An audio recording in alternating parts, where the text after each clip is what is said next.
શાંતિ. 31/7/2026 આજના મીઠા બાબાના મધુર મહાવાક્ય. મીઠા બાકો, શિવ બાબાને આ પણ લાલચ નથી કે બાકો મોટા થશે તો મારી સેવા કરશે. તે ક્યારેય વૃદ્ધ થતા નથી. બાપ છે જ નિષ્કામ સેવાધારી. પ્રશ્ન છે, ભોળાનાથ શિવ બાબા આપણને બધાને બાકોના ખૂબ મોટા ગ્રાહક છે. કેવી રીતે? ઉત્તર છે, બાબા કહે છે, હું એટલો ભોળો ગ્રાહક છું જે તમારી બધી જૂની વસ્તુઓ ખરીદી લઉં છું અને એના રિટર્નમાં બધી નવી નવી વસ્તુ આપું છું. તમે કહો છો, બાબા આ તન મન ધન બધું તમારું છે, તો એના બદલામાં હું તમને બ્યુટીફુલ, ખૂબ સુંદર તન આપી જાઉં છું. તમને મળી જાય છે તન, અપાર ધન મળી જાય છે. ગીત છે, भोलेनाथ से निराला कोई और नहीं, ऐसा बिगड़ी बनाने वाला कोई और नहीं, ऐसा भक्तों का रखवाला कोई और नहीं. ओम शांति. આ ભક્તિ માર્ગમાં ગીત ગાય છે. જે પણ ગીત છે બધા ભક્તિ માર્ગના છે. એનો પણ અર્થ બાપ સમજાવે છે. બાકો પણ સમજી જાય છે કે ભોળાનાથ કોને કહેવામાં આવે છે. દેવતાઓને ભોળાનાથ નહીં કહીશું. ગવાયેલું છે, સુદામાએ 2 મુઠ્ઠી અન્નની આપી તો મહેલ મળી ગયા. તો પણ કેટલા સમયના માટે? 21 જન્મોના માટે. અત્યારે બાકો સમજે છે કે બાપ આવીને ભારતવાસીઓને બરોબર હીરા જવેરાતના મહેલ આપે છે. એના બદલામાં કોના બદલામાં આપે છે? બાકો કહે છે, બાબા આ તન મન ધન બધું તમારું છે, તમારું જ આપેલું છે. કોઈને બાળક પેદા થયું તો કહે છે ભગવાને આપ્યું. ધનના માટે પણ કહે છે ભગવાને આપ્યું. કહેવા વાળું કોણ છે? આત્મા. ભગવાન અર્થાત બાપે આપ્યું. બાપ કહે છે બધું તમને અત્યારે આપવું પડશે. એના બદલામાં હું તમને ખૂબ બ્યુટીફુલ તન ટ્રાન્સફર કરી દઈશ, અપાર ધન આપીશ. પરંતુ કોને આપશે? જરૂર બાકોને જ આપશે. લૌકિક બાપથી અલ્પકાળના માટે ધન મળી જાય છે. બેહદના બાપ અમને બેહદનો વારસો આપશે. બાપ સમજાવે છે જ્ઞાન અને ભક્તિમાં રાત દિવસનો ફરક છે. ભક્તિમાં અલ્પકાળના માટે મળે છે. ધન છે તો સુખ છે. ધનના વગર મનુષ્ય કેટલા દુઃખી થાય છે. બાકો જાણે છે બાબા અમને અથાગ ધન આપે છે એટલે ખુશી થાય છે. સુખધામમાં તો સુખની કોઈ કમી નથી. દરેકને પોતપોતાની રાજધાની છે. એને કહેવામાં આવે છે પવિત્ર ગ્રહસ્થ આશ્રમ. તો બાપ કેટલા ભોળા છે! શું લે છે અને શું આપે છે! કેટલા સારા ગ્રાહક છે બાપ! આમ તો બાકોના તો બાપ ગ્રાહક જ છે. બાળક પેદા થયું અને બધી મિલકત એની છે. તે હોય છે હદના ગ્રાહક. આ છે બેહદના ભોળાનાથ, બેહદના બાકોના ગ્રાહક. બાપ કહે છે હું પરમધામથી આવ્યો છું. જૂનું બધું તમારાથી લઈને નવી દુનિયામાં તમને બધું આપું છું. એટલે દાતા કહેવામાં આવે છે. દાતા પણ આમના જેવા બીજા કોઈ નથી. નિષ્કામ સેવા કરે છે. બાપ કહે છે, હું નિષ્કામી છું. મારામાં કોઈ પણ લાલસા નથી, લાલચ નથી. એવું તો નથી કહેતો કે બાળકોનું કામ છે બુઢા બાપનું ધ્યાન રાખવું, સંભાળ કરવી, કારણ કે અમે તમારી સંભાળ કરી છે, તમારું ધ્યાન રાખી, તમારી પાલના કરી છે. નહીં, આ કાયદો હોય છે. બાપ વૃદ્ધ થાય તો બાળકો એમની સંભાળ કરે. આ બાપ તો ક્યારેય વૃદ્ધ થતા જ નથી, હંમેશા જવાન છે.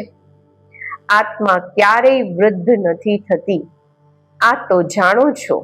લૌકિક બાપ બાળકોમાં ઉમ્મીદ રાખે છે કે અમે વૃદ્ધ થઈશું તો બાળકો અમારી સેવા કરશે. ભલે બધું બાળકોને આપે છે, છતાં પણ સેવા તો થાય છે.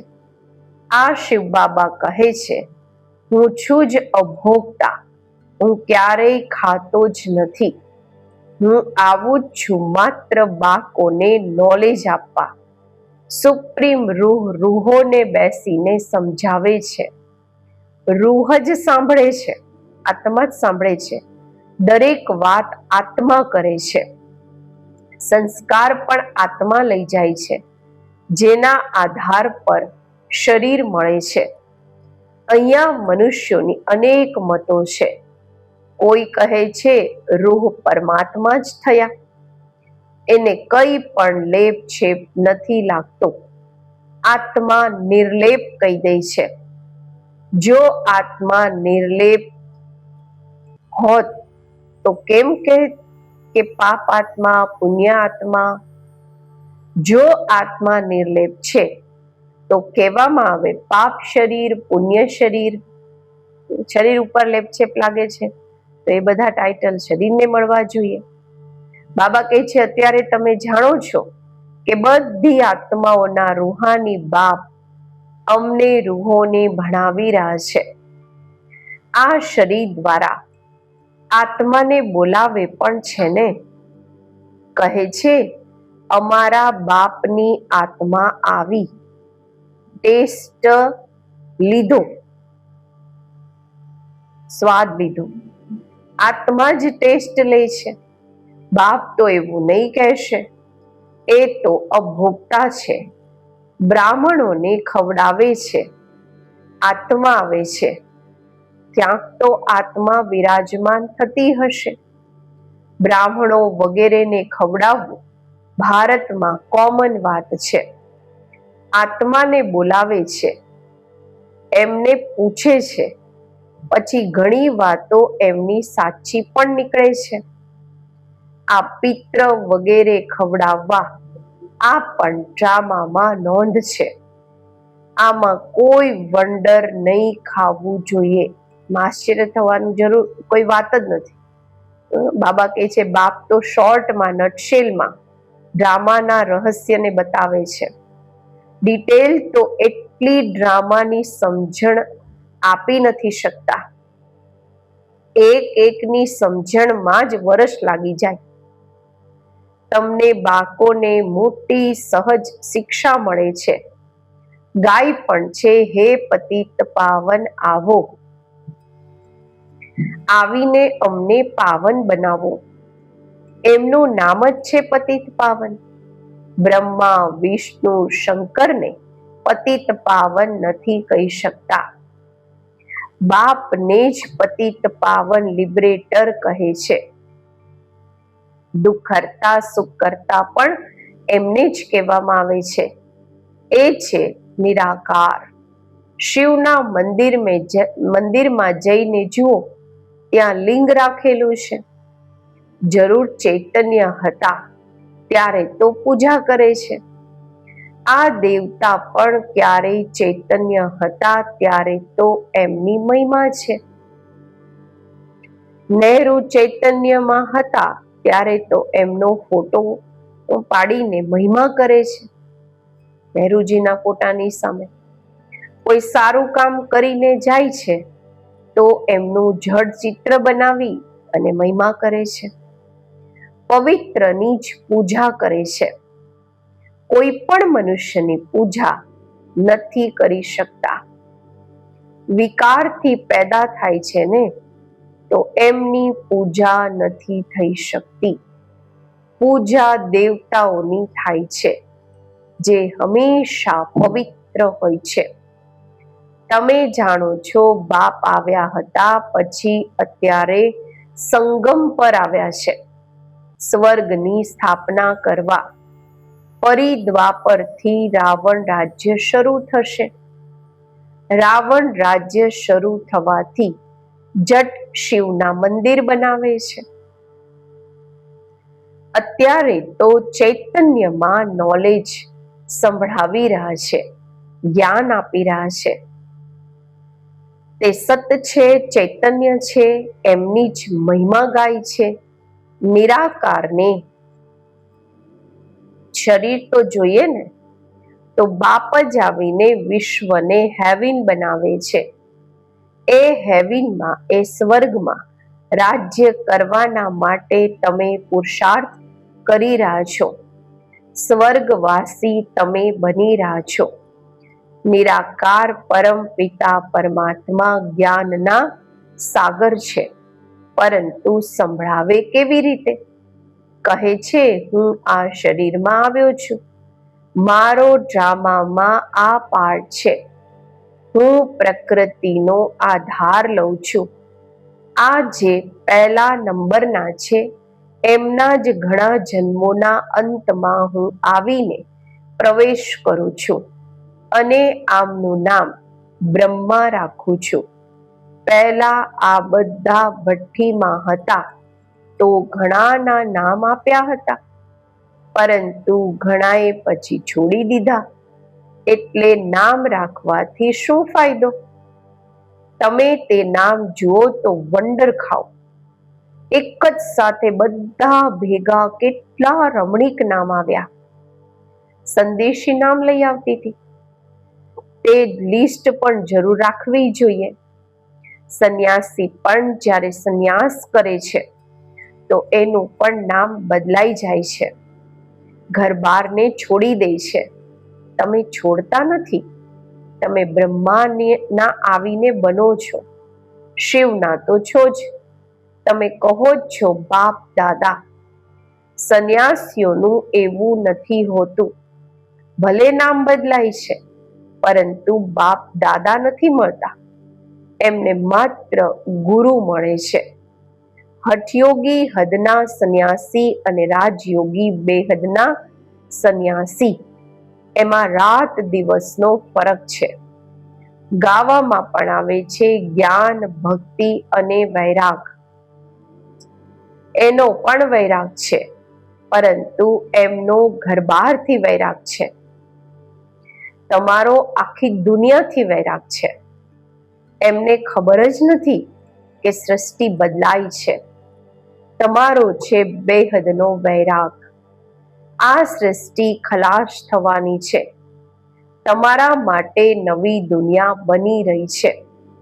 ત્યાં જવાનું છે, પરંતુ પાવન થયા વગર તો જઈ નથી શકતા. દિલમાં જચે છે કે બરોબર નવી દુનિયામાં દેવી દેવતાઓનું રાજ્ય દિલ એનો સ્વીકાર કરે છે, જે બાપ અત્યારે સ્થાપન કરી રહ્યા છે. તમે જાણો છો, શિવ બાબાને યાદ કરવાથી અમે પુણ્ય આત્મા બની જઈશું. છે ખૂબ સહજ, પરંતુ યાદ ભૂલાઈ જાય છે. ભક્તિ માર્ગના રીત રિવાજ બિલકુલ જ અલગ છે.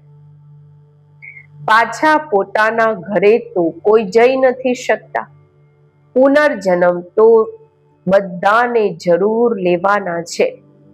ઘરે જવાનો સમય એક જ છે. ફલાણા મોક્ષને પ્રાપ્ત થયા, આ તો ગપોડો છે.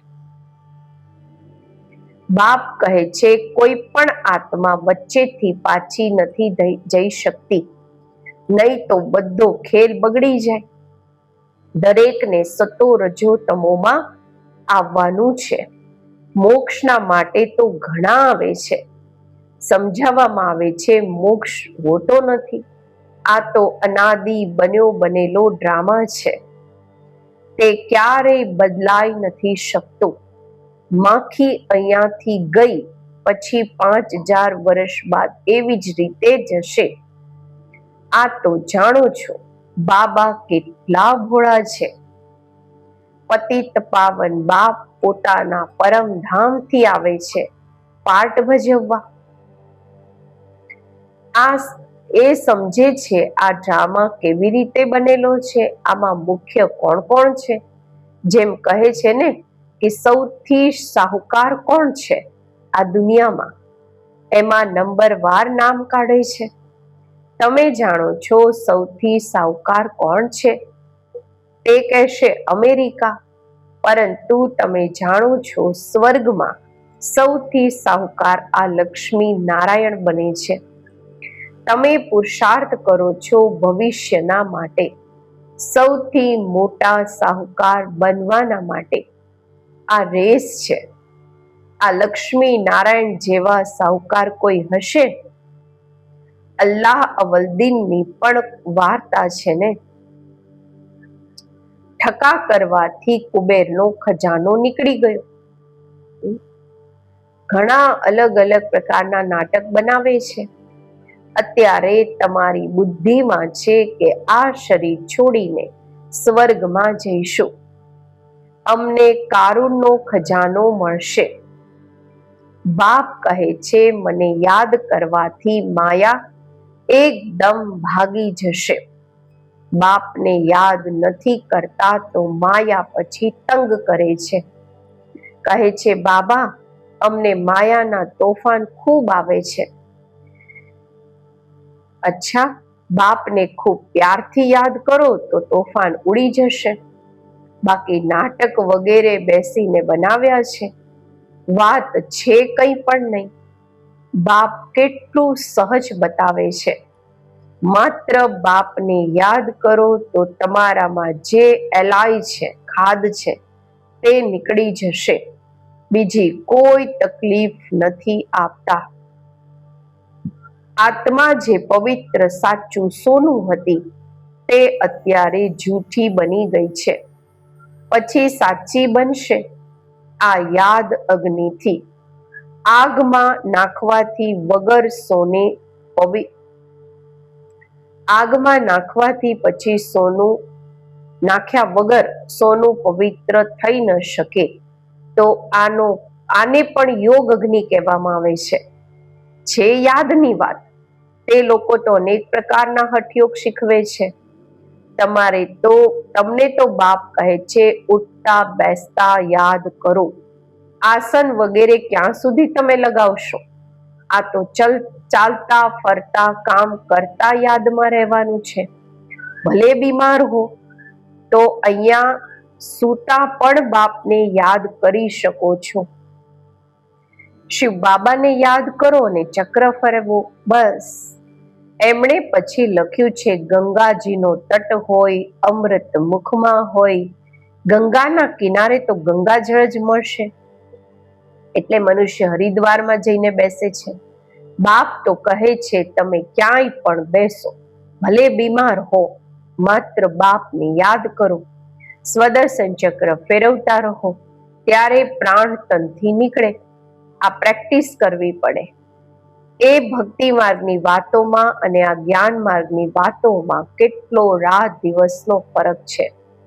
બાપની યાદથી તમે સ્વર્ગના માલિક બની જશો. એ તો લડાઈ વાળાઓને કહે છે જે યુદ્ધના મેદાનમાં મરશે તે સ્વર્ગમાં જશે. વાસ્તવમાં યુદ્ધ આ છે. એમણે કૌરવો પાંડવોનું લશ્કર બતાવ્યું છે. મહાભારત લડાઈ થઈ પછી શું થયું? રિઝલ્ટ કંઈ પણ નથી. બિલકુલ જ ઘોર અંધકારમાં છે. કંઈ પણ સમજતા નથી. એટલે અજ્ઞાન અંધકાર કહેવામાં આવે છે. બાપ પછી રોશની કરવા આવ્યા છે. એમને જ્ઞાનના સાગર નોલેજફુલ કહેવામાં આવે છે. અત્યારે તમને પણ બધું જ્ઞાન મળે છે. તે છે મૂળ વતન, જ્યાં તમે આત્માઓ રહો છો. એને બ્રહ્માંડ પણ કહેવામાં આવે છે. અહીંયા રુદ્ર યજ્ઞ રચે છે તો બાપની સાથે સાથે તમને આત્માઓની પણ પૂજા કરે છે, કારણ કે તમે અનેકોનું કલ્યાણ કરો છો. બાપની સાથે તમે ભારતની ખાસ અને દુનિયાની આમ રૂહાની સેવા કરો છો. એટલે બાપની સાથે તમારા બાળકોનું પણ પૂજન થાય છે. અચ્છા, મીઠા મીઠા સિકિલધા બાળકો પ્રત્યે માતા પિતા બાપ દાદાના યાદ, પ્યાર અને ગુડ મોર્નિંગ. રૂહાની બાપના રૂહાની બાળકોને નમસ્તે.